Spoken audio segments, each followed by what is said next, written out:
বিশ্বের কোন দেশে বলেন তো যে 9 মাস এভাবে? ইউনূস সরকারের তরফ থেকে পাকিস্তানের উপপ্রধানমন্ত্রী এবং একই সঙ্গে তিনি পররাষ্ট্র মন্ত্রী হিসেবে দায়িত্ব পালন করছেন ইসহাক দার, তিনি বাংলাদেশে সফরে আছেন আপনি জানেন, এবং তিনি আজকে পররাষ্ট্র উপদেষ্টার সঙ্গে সাক্ষাৎ শেষে বলেছেন যে অমীমাংসিত দুই দেশের মধ্যে যে ইস্যু, অর্থাৎ 71-এর গণহত্যা, দুই দেশের গণহত্যার জন্য ক্ষমা চাওয়া এবং পাকিস্তানের যে কাছ থেকে আমরা যে রেপারেশনস যেটাকে বলি সেটা চাওয়া এবং আটকে পড়া পাকিস্তানিদের প্রত্যাবাসন নিয়ে 2 দফা আসলে সমাধান হয়েছে বলে তিনি মন্তব্য করেছেন। এটি নিয়ে আপনার আসলে মন্তব্য কি?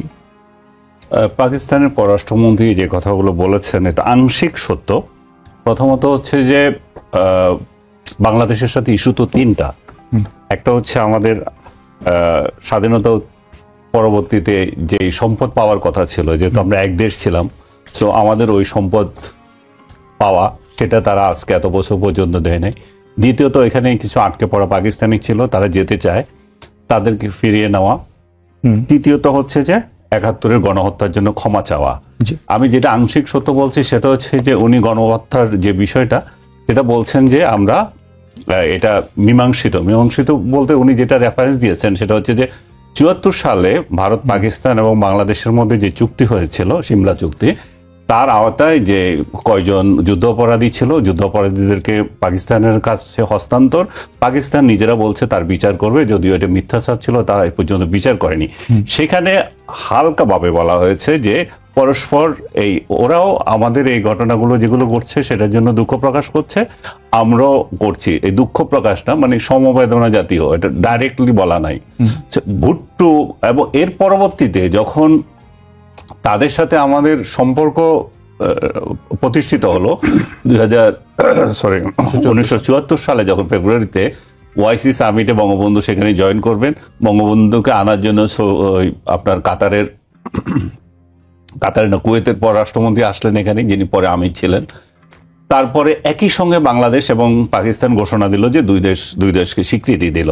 তার প্রেক্ষিতে বঙ্গবন্ধু সেখানে গেলেন, যাওয়ার পর আবার ভুট্টো আসলেন কয়েক মাস পরে।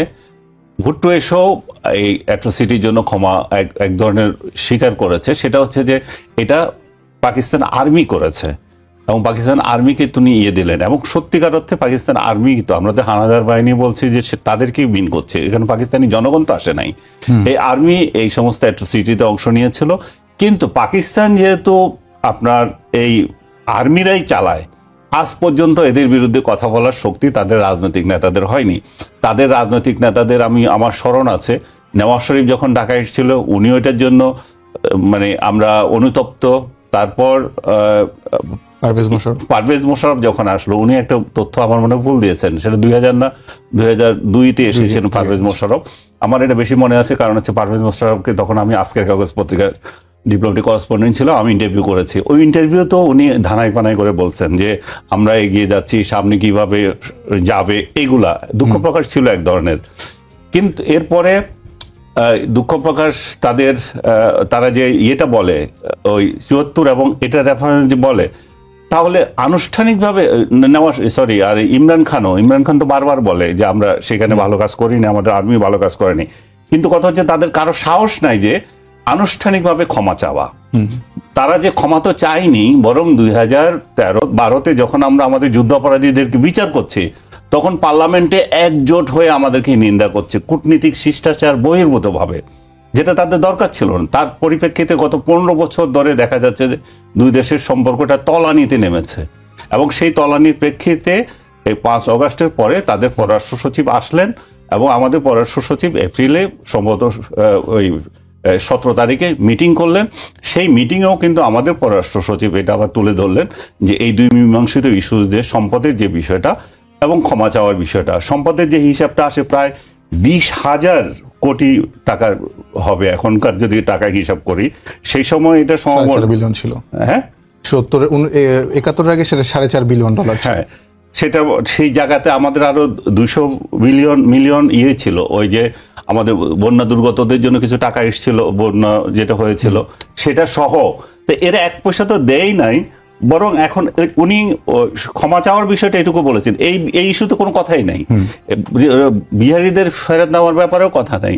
আমাদেরও এখন আত্মসমালোচনা, আমাদের পররাষ্ট্র মন্ত্রণালয় থেকে একটা বিবৃতি দিয়েছে, এর মধ্যে আপনি দেখেছেন কিনা জানি না, সেখানে তাদেরকে আনুষ্ঠানিকভাবে ক্ষমা চাইতে বলা হয়েছে।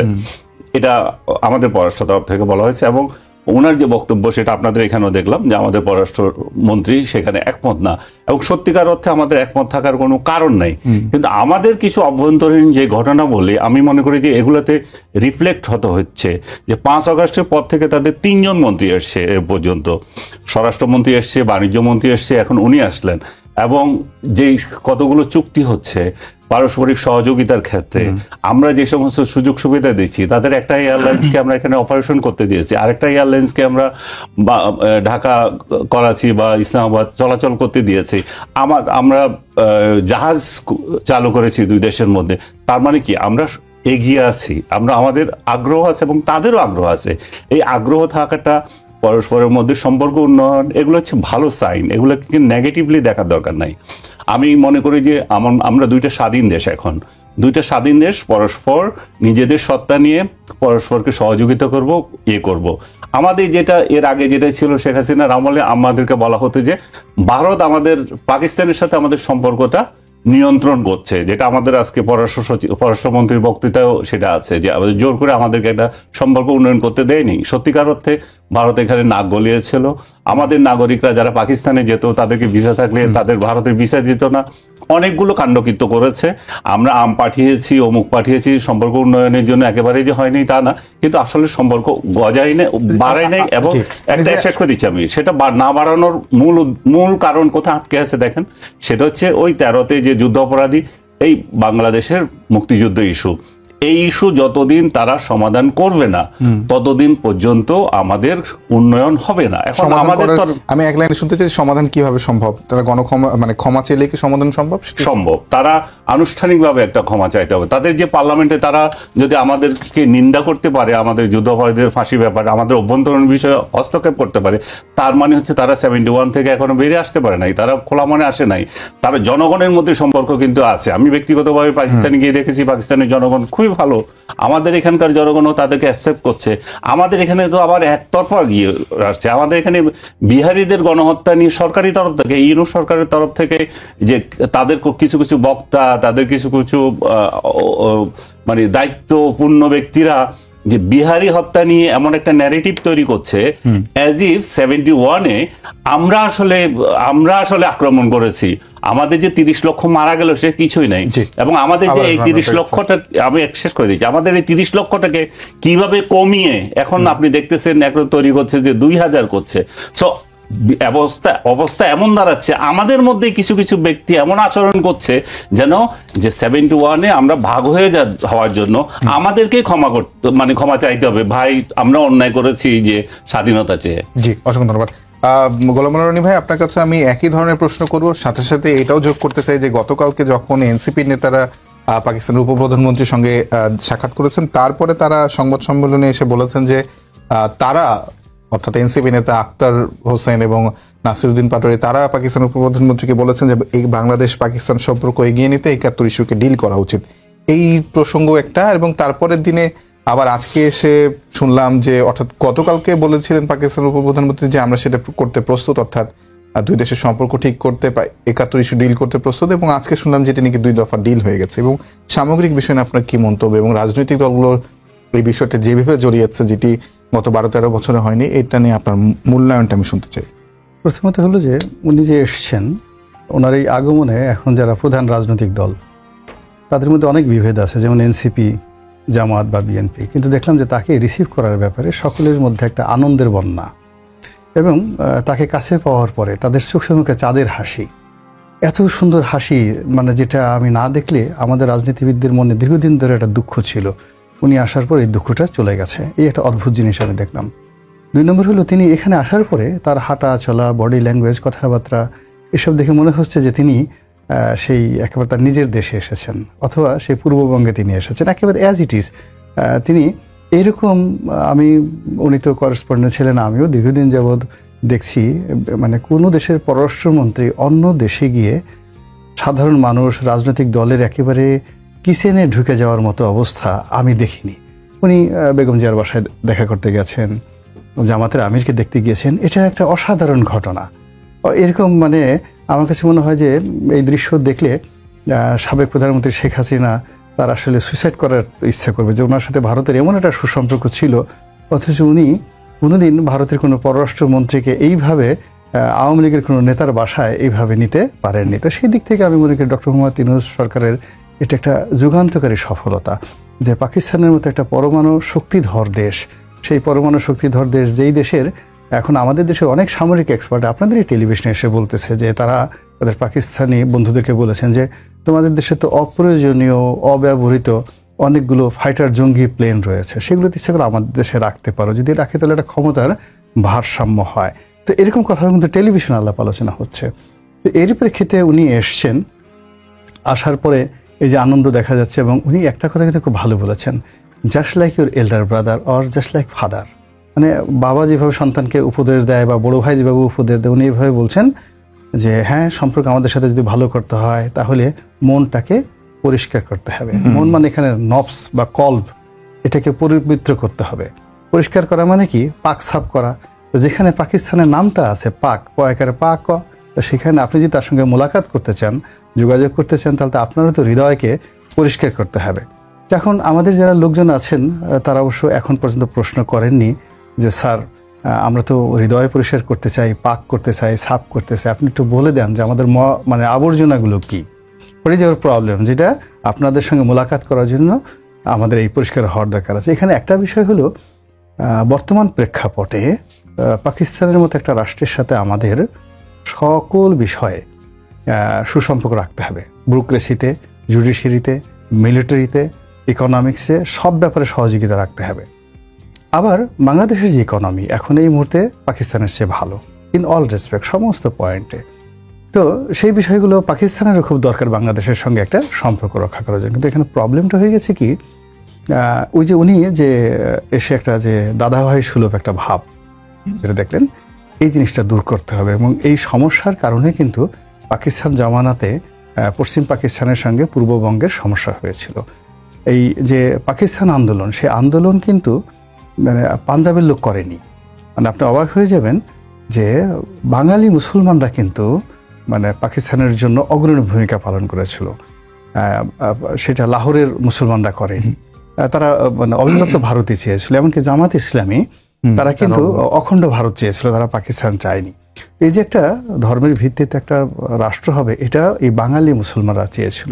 তো যখন সেই পাকিস্তান হলো, সেই বাঙালি মুসলমানদেরকে মনে করা হতো এরা অচ্ছুত, আমরা হলাম মানে রাজরক্ত, আমাদের মধ্যে রয়েছে সেই সিন্ধু সভ্যতা, হরপ্পা সভ্যতা, মহেঞ্জোদারো সভ্যতা, এবং আমরা আর্য রক্ত। তো এর কারণে কি হলো যে সাইকোলজিক্যাল প্রবলেম হয়ে গেল 1946 থেকে। এবং প্রথম বিসিএস পরীক্ষা যখন হলো, তখন থেকে তারা 17টা ভাষায় বিসিএস প্রশ্নপত্র করেছিল, কিন্তু বাংলা ভাষায় কিন্তু তারা সেটা করেনি, এবং ওখান থেকে বাংলা ভাষার দাবিটা আসে।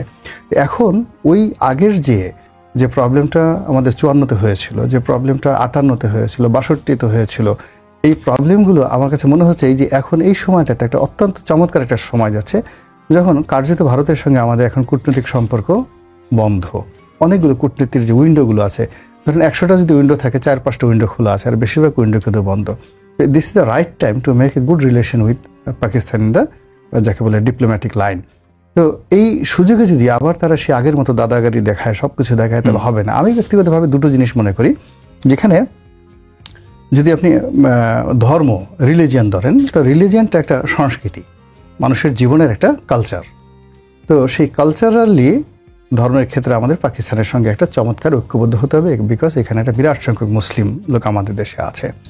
কিন্তু যদি আপনি ভৌগোলিক অবস্থা ধরেন, জিওগ্রাফিক্যাল অ্যান্ড যেটাকে বলা হয় এথনিক্যাল, যেটাকে বলা হয় নৃতাত্ত্বিক বৈশিষ্ট্য, তা আমরা দ্রাবিড় যে জনগোষ্ঠী, আমাদের সঙ্গে চিন্তা চেতনা, খাদ্য অভ্যাস, গায়ের রং, এমনকি রক্ত, এটা হলো ভারতের 7 সিস্টারের যে লোকজন আছে পশ্চিমবঙ্গ, তাদের সঙ্গে বেশি। ফলে এই বন্ধন কেমন পর্যন্ত আমরা আলাদা করতে পারবো না। কাজেই ভারতের সঙ্গে আমাদের সম্পর্ক রক্ষা করতে হবে নৃতাত্ত্বিক এবং যাকে বলা হয় ভৌগোলিক দিক থেকে বিবেচনা করে। আবার অন্যদিকে সংস্কৃতি এবং ব্যবসা বাণিজ্য আধুনিক এবং ধর্মীয় যে সংস্কৃতি বলতে তো শুধুমাত্র ধর্ম না, আরো নানা আমি ধর্মের আমি বলছি না, আমি রিলিজিয়াস সংস্কৃতি বলেছি। রিলিজিয়াস সংস্কৃতি অনেক কিছু, ওদের অন্য কোনো সংস্কৃতির সাথে আমাদের মিলবে না, কিন্তু শুধুমাত্র বলছি রিলিজিয়াস। যেমন ওখান থেকে তারা উর্দুতে কথা বলে, উর্দুর যে অক্ষরগুলো আরবির মতো দেখতে, আমাদের দেশের আমজনতা মনে করে যে না জানি এটা একটা পবিত্র ভাষা, হাম করেঙ্গা কাম করেঙ্গা, এই কথাগুলো শুনলে বোধহয় মানুষ মনে করে যে একটা বিরাট পবিত্র হয়ে গেছে। কিয়া হুয়া আমাদের আমাদের মধ্যে যে শুরু থেকে আমি যদি 52 থেকে চিন্তা করি, তাহলে তো আমাদের মূল বিভেদের জায়গা তো আসলে সংস্কৃতিগত পার্থক্যই তো আমাদের বিভেদ তৈরি করে দিয়েছে। না, তখন সংস্কৃতিগত পার্থক্য বিভেদ সৃষ্টি করেনি, তখন বিভেদটা করেছিল ওই যে ইগোইস্টিক, তারা নিজেদেরকে বড় মনে করতো, আমাদেরকে ছোট মনে করতো, আমাদেরকে তারা কৃতদাস মনে করতো, এবং আমাদের যে অধিকার রয়েছে এটাকে তারা স্বীকার করতো না। তারা বাঙালিদের মনে করতো জাস্ট, আপনারা একটা বিখ্যাত বই আছে, কুদরতুল্লাহ শিহাবের একটা বিখ্যাত বই আছে, এবং এই যে সালমান এফ রহমানের বাবা যখন আহমেদ ফজলুর রহমান, উনি যখন সেন্ট্রাল বাণিজ্য মন্ত্রী, ওই বইতে উনি লিখেছেন, খুব সংক্ষেপে শেষ করে এরপর ওনারা বলবেন। ওই বইতে জিনিসটা এভাবে লেখা আছে যে পাকিস্তান সরকারের ওয়েস্টার্ন থেকে কতগুলো কমোট আসলো, উনি তখন সেন্ট্রাল বাণিজ্য মন্ত্রী, ধরেন কয়েক লাখ কমোট আসলো। তো উনি ভয়ে ভয়ে এই সচিবকে বললেন যে কিছু কমোট এই বাংলাদেশে দেওয়া হোক। কুদরতুল্লাহ শিহাব তখন জাস্ট অ্যাসিস্ট্যান্ট সেক্রেটারি সামনে বসা, তো সচিব সেই মন্ত্রীকে একটা ধমক দিল যে বাঙালিরা কমোট ব্যবহার করে নাকি, এরা তো সব ক্ষেত খামারে গিয়ে সব এই সমস্ত কাজকর্ম সারে। এই কথা শোনার পরে এই সালমান এফ রহমান সাহেবের যে বাবা, সে কাসু মাসুকের মাথাটা এইভাবে নোয়ায় রাখলো। তো বোঝার চেষ্টা করুন, একটা সেন্ট্রাল মিনিস্টার, তাকে একজন সচিব যে ভাষায় গালি দিল, ওটা ওই কুদরতুল্লাহ শিহাব তার বইতে সেটা উল্লেখ করেছে, সেটা 1949 সালে। তো এই ছিল তাদের মন এবং মানসিকতা। তারা বঙ্গবন্ধুকে মানে কখনোই জাতীয় নেতা মনে করেনি, এমনকি হোসেন শহীদ সরওয়ার্দিকে, মৌলানা ভাসানীকে, আমাদের এই বঙ্গে এত বড় বড় যারা মানুষ ছিলেন তাদেরকে কখনোই তারা নেতা মনে করেনি। তারা ধরেন এই যে আমাদের এখন বদরুদ্দীন ওমর সাহেব বড় বড় কথা বলেন, তার বাবা ছিলেন আবুল হাসিম, এরা তো কখনই আসলে বাঙালি জাতীয়তাবাদটা তারা ধারণ করেননি, বাঙালিকে ধারণ করেননি। তারা খেলাফতে রব্বানী পার্টি করেছেন, ওই সময় পাকিস্তানের সাথে তাদের একটা সুসম্পর্ক ছিল, ওই একটা রাজনীতির আলাদা একটা অনেকটা মুসলিমিক স্টাইলের, মুসলিমদের সাথে তাদের মিল ছিল না, তারা পাকিস্তানকে ধারণ করতেন। কিন্তু আমাদের যারা বাঙালি মুসলমান, যারা সাধারণ আমজনতা, যারা আওয়ামী লীগ যাদেরকে রিপ্রেজেন্ট করতো, এদেরকে কখনোই মানুষ, এদেরকে কখনোই রাজনীতিবিদ তারা মনে করেননি, এবং এদের হাতে কখনোই ক্ষমতা দিতে চাননি। আমি আনিস ভাই আপনার কাছে একটা বিষয় জানতে চাই, সেটা হলো যে আমরা ইকোনমিক, নিশ্চয়ই এখন তো diplomacy basically economy based, so পাকিস্তানের সঙ্গে আসলে আমরা এই ডিপ্লোমেসি থেকে ইকোনমিক্যালি কতটুকু বেনিফিট হতে পারি? আমি বলতে চাচ্ছি অর্থনৈতিকভাবে আমরা কতটা লাভবান হতে পারি, যেখানে আমাদের 1 টাকা সমান তাদের 2.5 টাকা, মানে 2.5 রুপি। তো সেই জায়গায় আসলে আপনার কি মনে হয়, কি ইকোনমিক সম্ভাবনা আছে বাংলাদেশ পাকিস্তান সঙ্গে? এখনো পর্যন্ত আমি যেটা ওদের বাংলাদেশ এই পাকিস্তানের মধ্যে যে অর্থনৈতিক যে বিষয়টা দেখছি, এটা তো ট্রেড 1 বিলিয়নও হয় নাই, 1 বিলিয়নের নিচে এখনো। এবং অর্থনৈতিকভাবে তাদের যখন এখন দুরবস্থা, বাংলাদেশ থেকে কি নেবে আর বাংলাদেশ ওদের থেকে কি আনবে? বাংলাদেশ সুতা আনতে পারে, এখন সুতা এত দূরে, সেটা কস্টলি হয়ে যাবে। তাদের সাথে আসলে আমাদের বাণিজ্যিক সম্পর্ক অনেক বাড়ানো যেত, কিন্তু সেটা হচ্ছে দূরত্বের জন্য সম্ভব না। এখন তারা কতটুকু ছাড় দেবে, যে দূরত্ব, তোমার কস্ট এফেক্টিভ হওয়া, এগুলো কতটুকু দেবে? আমি দেখলাম যে আজকে আমাদের বিজিএমই এবং ওদের যে অর্গানাইজেশন, তারা আবার চুক্তি করছে, এমওইউ করছে, তাদের মধ্যে কোঅপারেশন কিভাবে বাড়ানো যায়। তো যত কিছু হোক, আমি তো পাকিস্তান থেকে আনার মতো কিছু দেখি না, দেখি ড্রাই ফ্রুটস কিছু দেখি, আর যন্ত্রপাতি কি আছে জানি না, আর অস্ত্র তো তাদের নিজেদেরই নাই, এগুলো কি আনবো আমরা? তো আমি তো এই ডিপ্লোমেসি থেকে আসলে আমরা আমাদের টেক অ্যাওয়ে কি, আমরা আসলে কি নিতে পারি পাকিস্তানের সঙ্গে? ডিপ্লোমেসির কথা যেটা বলা হচ্ছে, মানে আমি আজকে আমরা কিছু জঙ্গি নিতে পারি, জঙ্গি ছাড়া আমি তো কিছু আনার কিছু দেখছি না। কারণ এই এখন যেটা ভয় সবচেয়ে বেশি, জঙ্গি চলে আসে কিনা। আমরা কিছুক্ষণ আগে আপনাকে বললাম যে আমাদের সাথে পাকিস্তানের সম্পর্ক উন্নয়নের পথে বাধার সৃষ্টি ছিল ভারত আমাদেরকে নানাভাবে আটকিয়েছে। যে বিশেষ করে আমি বলবো যোগাযোগ যেটা, সেটাও বাধাগ্রস্ত করেছে। আমি পাকিস্তানের ভিসা নিয়ে আসলে, আমি মনে করি, আমার কথা বলছি না, পার্সন যেটাও, যে পাকিস্তানি ভিসা থাকলে তারা ভিসা দেয় নাই, এটা তো খুব অন্যায় বিষয়। তো সেই জায়গায় আমাদের সম্পর্ক উন্নয়নের দরকার আছে, থাকতেই পারে। এখানে অনেক লোক আছে, তাদের ওইখানে সম্পর্ক আছে, ওইখানকার লোক এখানে সম্পর্ক আছে। আফটার অল আমরা তো একসময় এক দেশই ছিলাম। তো জনযোগাযোগ বাড়ার ক্ষেত্রে আমরা সম্পর্ক চাই, এটা কোনো খারাপ কিছু না। কিন্তু সেই যোগাযোগ, এবং আজকে দেখলাম আমাদের পররাষ্ট্র মন্ত্রণালয়ের মধ্যে চুক্তি হচ্ছে, তারপরে বিসের মধ্যে হচ্ছে, আমাদের যে স্ট্র্যাটেজিক ইয়ে আছে ওদের মধ্যে হচ্ছে, নানাভাবে হচ্ছে এই যে স্ট্র্যাটেজিক ইয়েগুলো, মানে ফরেন একাডেমির মধ্যে হয়েছে, যে এই সমস্ত বৈঠক, এবং আমাদের আরেকটা অর্থনৈতিক যে কমিশনের যে বৈঠক সেটারও ডেট ঠিক হয়েছে। সবগুলো নিয়ে ভারত আবার দেখবে যে আমরা কি অতিরিক্ত মেশামেশি করছি, এমন কিছু করছি কিনা যেটাতে আবার ওদের ভয় হয় যে সেই 10 টাকা অস্ত্রের আবার গল্প, আবার ওই 10 টাকা অস্ত্র ওইখানে আসবে কিনা, আইএসআই অ্যাক্টিভিটিস এখানে বেড়ে যাবে কিনা, এই ধরনের হয়তো বাড়বে না, কিন্তু ভারতের মধ্যে এই ধরনের আশঙ্কা হয়তো থাকতে পারে। তো আমরা সেই ব্যাপারে সতর্ক থাকতে হবে। আমাদের সম্পর্কটা এমন হতে হবে যে আমাদের উন্নয়ন হচ্ছে, কিন্তু সেটাতে যাতে আবার অন্যের মাথা ব্যথা না হয়, এবং আমরা এমন কিছু করব না যাতে ভারত আতঙ্কিত হয়। ভারত আতঙ্কিত হলে স্বাভাবিকভাবে সে এখানে না গলাবে, তো আমাদের এখানে আবার একটা খেলার ভূমি হয়ে যাবে। তো আমরা চাই না যে আমাদের বাংলাদেশের ভূমিকে কারো খেলার ভূমি করতে। বাংলাদেশের সাথে ভারতের এই যে গোয়েন্দা পাকিস্তানের গোয়েন্দা সংস্থার অ্যাক্টিভিটিস নিয়ে আমাদের সতর্ক থাকতে হবে, কারণ পাকিস্তান পুরোটাই এখন জঙ্গিবাদের রাষ্ট্র হিসাবে পরিচিত, এবং তাদের ওইখানে তারা এক্সপোর্ট করতেছে তাদের অন্যান্য দেশে। আফগানিস্তান থেকে তাদের এখানে আসছে। সেই কালচার যদি আমাদের এখানে রপ্তানি হয়, তাহলে আমাদের এখানে অবস্থা আরো খারাপ হবে। আমাদের যেখানে যে রাজনৈতিক দলগুলো আছে, বিশেষ করে ইসলামী মনা রাজনৈতিক দলগুলো, তাদেরকেও সতর্ক থাকতে হবে। তারা অতীতে এই জঙ্গি কার্যক্রমের জন্য অভিযুক্ত হয়েছিল, এবং তাদেরকে এই সময় এসে তারা যদি সতর্ক না হয়, তাদেরকে আরো ভালোভাবে অন্যেরা কালার করতে পারে। কিন্তু তারা তো, আমি ব্যক্তিগতভাবে দেখি না যে তারা এগুলো নিয়ে সতর্ক। তারা বরং আরো মানে উৎসাহ নিয়ে কিভাবে বাংলাদেশকে একটা তালেবানি রাষ্ট্র বানানো যায়, এবং বলছেও তালেবানি রাষ্ট্র চাই, তো এগুলো কিন্তু আমাদেরকে আতঙ্কগ্রস্ত করবে। পাকিস্তানের সাথে সম্পর্ক উন্নয়ন মানে জঙ্গি আমদানি না, পাকিস্তানের সাথে সম্পর্ক উন্নয়ন মানে জনগণের মধ্যে সম্পর্ক বৃদ্ধি, এবং অর্থনৈতিক ক্ষেত্রে যে সমস্ত, আমি অর্থনীতি বিশেষজ্ঞ না তাই বলতে পারছি না, যে সমস্ত অর্থনৈতিক যে জায়গাগুলো যে আমরা এক্সপ্লোর করতে পারি সেগুলো করা, সেগুলো তো অন্যায় কিছু না। রনি ভাই, আপনি তো একজন রাজনৈতিক বিশ্লেষকও বটে, আপনি ইউটিউবে তুমুল জনপ্রিয়। আমি আপনার ইউটিউব ঘেটে দেখছিলাম যে আপনি কিছুদিন আগেই সম্ভবত 2টা কন্টেন্ট করেছেন। একটা হচ্ছে যে ধেয়ে আসছে পাকিস্তানি জঙ্গিবাদ, এমন একটি থাম্বনেল ছিল, আরেকটা ছিল যে বাংলাদেশ নিয়ে পাকিস্তানের কুটচাল। এই দুইটি বিষয় প্রসঙ্গ যদি আপনি আমাদেরকে ছোট করে বলেন। আপনি আসলে 2টি ভিডিও অনেক বড় বড় ছিল আপনার, এবং নিশ্চয়ই আরো 2 সপ্তাহ পেরিয়েছে, আজকের বৈঠকগুলো হয়েছে, আজকের রাজনৈতিক মহলের সঙ্গে পাকিস্তানের উপপ্রধানমন্ত্রীর সাক্ষাৎ হয়েছে, সেই তারপরে আপনার আসলে নতুন কোনো মূল্যায়ন আছে? ওখানে আমি আসলে আমার কন্টেন্টে কি বলেছিলাম আমার এটা মনে নেই। আমি পাকিস্তানি জঙ্গিবাদ বলতে যেটা আমি বুঝিয়েছি সেটা হলো পাকিস্তানে যে নর্মাল ধর্মতত্ত্ব রয়েছে, থিওলজি রয়েছে বা ইসলামাইজেশন রয়েছে, এটা অনুকরণীয়। ওয়ান অফ দ্য পায়াস্ট এবং finest Muslim in the world, যারা প্র্যাকটিসিং মুসলিম। কিন্তু যেটা হলো যে এটা প্রথম থেকেই আমেরিকানদের যাকে বলা হয় একটা উগ্রবাদ তৈরি করার মেশিন হিসেবে এখানে কতগুলো কুটচাল কাজ করেছে, যেটাকে বলা হয় ইন্দো যাকে বলে ওই খ্রিস্টান অ্যান্ড জুডিয়াস, যেটা চক্রান্ত কনস্পিরেসি বলে।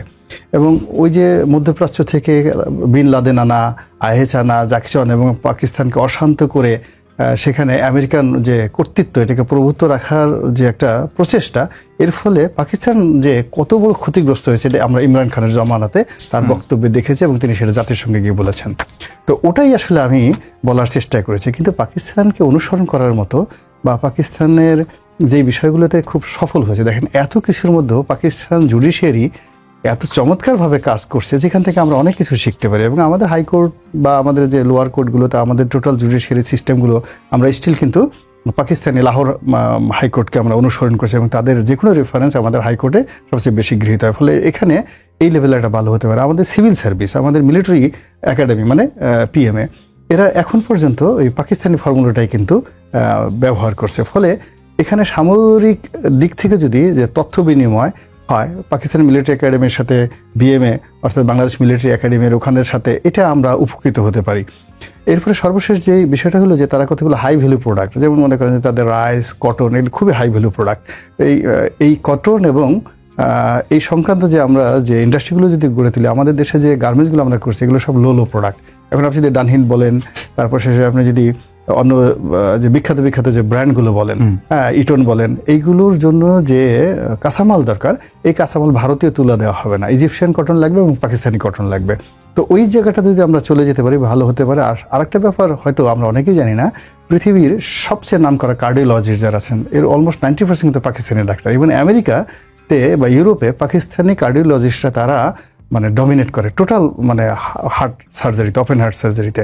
আমরা এখন একজন দেবী সিটির অ্যাপয়েন্টমেন্ট পাওয়ার জন্য সেখানে ভারতে যেভাবে যাচ্ছি, বিশ্বাস করেন এটা পাকিস্তানের একেবারে গ্রামের একটা অজপাড়াগার হাসপাতালও কিন্তু কার্ডিওলজিস্ট সার্জারিতে ভারতের যে কোনো মানে মুম্বাইয়ের বড় বড় শহরের সাথে ভালো আছে। তো চিকিৎসার জন্য যদি এখানে সরাসরি বিমান যাত্রা হয়, এগুলো কমে যায়, তাহলে ওখানে চিকিৎসার ক্ষেত্রে পাকিস্তানে কিন্তু চিকিৎসা ব্যবস্থা খুবই ভালো।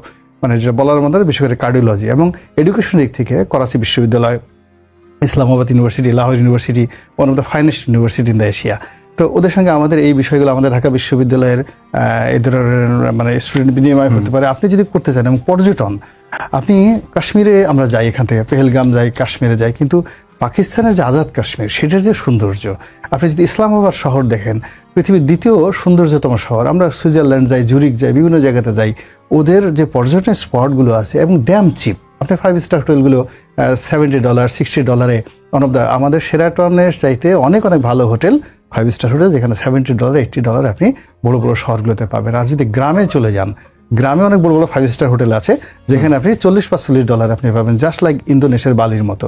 তো এই যে পর্যটন সেক্টরে আমাদের দেশের লোকজন যে যাচ্ছে, সেটাও ওখানে একটা ভালো ডেস্টিনেশন হতে পারে ইন পজিটিভ। কিন্তু মূল ব্যাপারটা হলো ওই যে যেটা আমাদের যে সমস্যাগুলো রয়েছে, ধরুন আপনি যেটা বললেন, আমি জানি না এক্স্যাক্টলি বললেন, $4.5 বিলিয়ন আমাদের একটা ডিসপিউট রয়েছে 71 সালে। আরো বেড়েছে? না, এটা এখন 25 টাইমস হয়ে গেছে, 25 টাইমস হয়ে গেছে। $4.5 বিলিয়ন যদি হয়, 4 বিলিয়ন মানে $100 বিলিয়ন এখন সেটা ডেপথ হয়ে গেছে যদি আমরা বর্তমান প্রাইস ধরি। তার সঙ্গে সঙ্গে আমাদের মিলিটারি ইকুইপমেন্টের শেয়ার আছে। মানে ওই সময়টাতে যে আপনি বোঝার চেষ্টা করেন যে এশিয়ার মধ্যে তখন পাকিস্তান ছিল সবচেয়ে ধনী রাষ্ট্র, মানে মোর দ্যান জাপান। 70 সনে জাপানের চাইতে, চীনের চাইতে আমাদের পাকিস্তান, পূর্ববঙ্গ এবং এই বঙ্গের ইন্ডাস্ট্রিয়ালাইজেশন, পার ক্যাপিটা ইনকাম এবং সব কিছু ছিল বেশি। ফলে সেই যে সহায় সম্পত্তির যে একটা অংশ, এটা আপনি এখন আমরা কল্পনাও করতে পারি, এটা বড় ব্যাপার। এখন এতগুলো ফাইটার প্লেন ছিল ওই সময়টাতে, আমরা কি সেই ফাইটার প্লেনের শেয়ার পাবো না? আমাদের এখানে কয়টা ফকার ছিল, আর তো কিছু ছিল না, এত ট্যাঙ্ক ছিল। এই যে 90,000 সৈন্য শুধু এখানে মানে সারেন্ডার করলো, এদের সমস্ত অস্ত্র তো তারা সিমলা চুক্তির মাধ্যমে তারা সেখান থেকে নিয়ে গেছে। নেভাল শিপগুলো কোথায়? টোটাল পাকিস্তানের যে সামরিক বেসামরিক যত কিছু আছে, যদি সেই হিস্সাটা আমরা পাই, আপনি ইট ইজ আনবিলিভেবল। এখন এই বিষয়গুলো তো খোলামেলা আলাপ আলোচনা করতে হবে। আমি মনে করি যে তৌহিদ সাহেব অনেক চমৎকারভাবে কথা বলছেন। এগুলো হিসাবে এটা আবেগের বিষয় না, আমাদের সঙ্গে তার ধর্ম নিয়ে আবেগ আছে, প্রেম আছে, ভালোবাসা আছে, গান আছে। সেই যে রেপারেশন যেটাকে বলা হয় আর কি, মানে যুদ্ধের পরে যে দেনা পাওনার হিসাব, সেই দেনা পাওনার হিসাব মানে যদি মিটমাট না করে কি দুটো দেশের সম্পর্ক স্বাভাবিক হতে পারে? বা না, এটা হবে না, এটা কখনই হবে না। এখানে একটা ব্যাপার হলো যে এটা কখনই হবে না। আমাদের দেশের যারা আবেগ দেখাচ্ছে পাকিস্তানের ব্যাপারে, তারা এখন হয়তো একটা খুব সুবিধাজনক স্থানে আছে বলে এখন অনেক আবেগ দেখাচ্ছে, কিন্তু পাকিস্তানের বিরুদ্ধে যে একটা জনশক্তি আছে, একটা মনোভাব আছে, এটা এখনো রাস্তায় নামেনি। তো এই জিনিসটা যখন রাস্তায় নামে, মানে আমাদের দেশে তো বোঝার চেষ্টা করুন, 9 মাস ধরে একটা মহান মুক্তিযুদ্ধ হয়েছে। আপনি এশিয়ার কোন দেশে বলেন তো যে 9 মাস এভাবে একটা পরাশক্তির সাথে যুদ্ধ করে স্বাধীনতা লাভ করেছে? নট ইভেন অন্য কোনো দেশ দেখাতে পারবে না, নাম্বার 1। এবং এই একটা মানে মুক্তিযুদ্ধকে ফর্মুলেট করার জন্য 1947 থেকে 71 পর্যন্ত সমস্ত সাহিত্যিক, সাংবাদিক, কবি, লেখক, রাজনীতিবিদ, সকল মানুষ সম্মিলিতভাবে তাদের মেধা, মন, শরীরকে প্রস্তুত করেছে। এই প্রস্তুতি নিয়ে 1971 সালের 26শে মার্চ বাঙালি যে যুদ্ধটা করেছে, সেই যুদ্ধ নিয়ে যখন বলা হচ্ছে 30 লাখ নয় 2000, মাথা ঠিক থাকে না। কারণ কি? বাংলাদেশ থেকে 2 কোটি লোক ভারতে গেছে। আচ্ছা বলেন তো, এই 2 কোটি লোক যারা ভারতে গিয়ে 9 মাস গেল, যাতায়াতের সময় কয়জন লোক মারা গেছে? তাদেরকে আপনি কি বলবেন? তাদেরকে আপনি কিভাবে দিবেন? আপনি বাংলাদেশের যুদ্ধ হয়েছে, এই যে মানে আপনি রাজাকারের সদস্য সংখ্যা কত ছিল, আলবদ রাজশামসের সদস্য সংখ্যা কত ছিল, তারা তো প্যারামিলিটারি ছিল। এবং পাকিস্তান সেনাবাহিনী তো সরাসরি মাঠে নেমে যে কাজ করছে, তাদের ফোর্স হিসেবে, অক্সিলারি ফোর্স হিসেবে তারা কাজ করছে। তাদের ট্রেনিং ছিল, অস্ত্র ছিল, পোশাক ছিল, তারপর তাদের সমস্ত কিছু ছিল। তো এই বিষয়গুলো মানে আবার নতুন করে খত তৈরি করবে, মানে যে ইতিহাস মানুষ ভুলে গেছিল। মানুষ মনে করতো রাজাকার মানেই একজন বেসামরিক মানুষ, আলবদর মানে অমুক, নামাজ কালাম পড়তো ভালো মানুষ, গ্রামের শান্তি বাহিনী বলতে অমুক।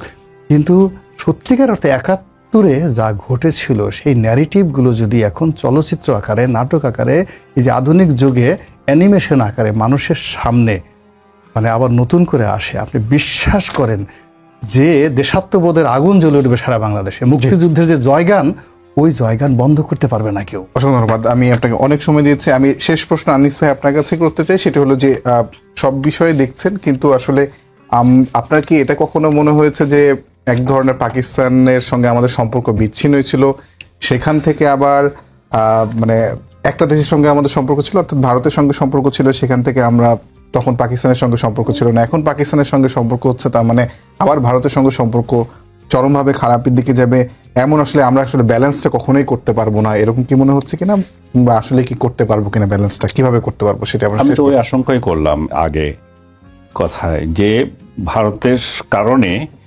পাকিস্তান, প্রথমত পাকিস্তানের কারণে আমরা আমাদের অভ্যন্তরীণভাবে আমাদের মুক্তিযুদ্ধে কে যুদ্ধ অপরাধী ছিল কি না ছিল সেটা আমাদের ব্যাপার, আমাদের জনগণ এটা তর্ক বিতর্কতে যেতে পারে। যখন রায় হয়ে গেল সেটাতে পাকিস্তান নাক গলিয়েছিল বলে সর্বশেষ ওদের পররাষ্ট্রমন্ত্রী এসেছিল যে হ্যাঁ 12 সালে এসেছিল 2012-তে। এরপর থেকে আমাদের সাথে কোনো বৈঠকই হয় নাই বলতে গেলে, কোনো ইন্টারন্যাশনাল লেভেলে দেখা হয়েছে, এটা হয়েছে, জনগণ পর্যায়ে কোনো যোগাযোগ নয়। আমাদের বিমান পর্যন্ত বন্ধ হয়ে গেছে, তাদের পিআইও ছিল সেটাও বন্ধ হয়ে গেছে, একেবারে কাট অফ। আমি মনে করি যে আমার নিজেরই যাওয়া হয়েছিল 2008 সালে, এরপরে ওদের দেশে আমার নিজেরও কোনো আগ্রহ হয় নাই বা কোনো ইভেন্টই হয় নাই যে যাবো ওইখানে। ওইটা ছিল একটা ইভেন্টে গেছিল। জি, 1 মিনিট আছে ভাই। তো আমি যেটা মনে করি যে যেটা বলছিলাম যে আমরা তাদের সাথে তাদের নিজেদের কারণে সম্পর্কটা নষ্ট হয়েছিল। ব্যালেন্সটা করার এখন উপায় কি আসলে এখন? এবং এর মধ্যে ইন্ডিয়ারও ইনভলভমেন্ট ছিল। এখন ব্যালেন্স হচ্ছে যে আমরা দুই দেশের সাথে সম্পর্ক রাখবো, আমরা অবশ্যই আমাদের প্রতিবেশী সবার সাথে সম্পর্ক রাখবো, আমাদের পররাষ্ট্র নীতিতেও তাই আছে, আমরা ভারতকে কোনোভাবেই ফেলে দিতে পারবো না, এবং মিয়ানমার আমাদের সাথে আছে। তো আমাদের পররাষ্ট্রনীতি এমন কোনো কিছু না হোক, আমি যেটা বললাম, আমাদের এমন দহরম মহরমও দেখানো দরকার নাই যাতে করে তার প্রতিপক্ষ আবার ক্ষিপ্ত হয় আমাদের উপরে। তো আমাদের রিলেশনটা হতে হবে ন্যায্যতার ভিত্তিতে, প্রতিবেশীদেরকে যেভাবে দেখার সেভাবে যাতে আমরা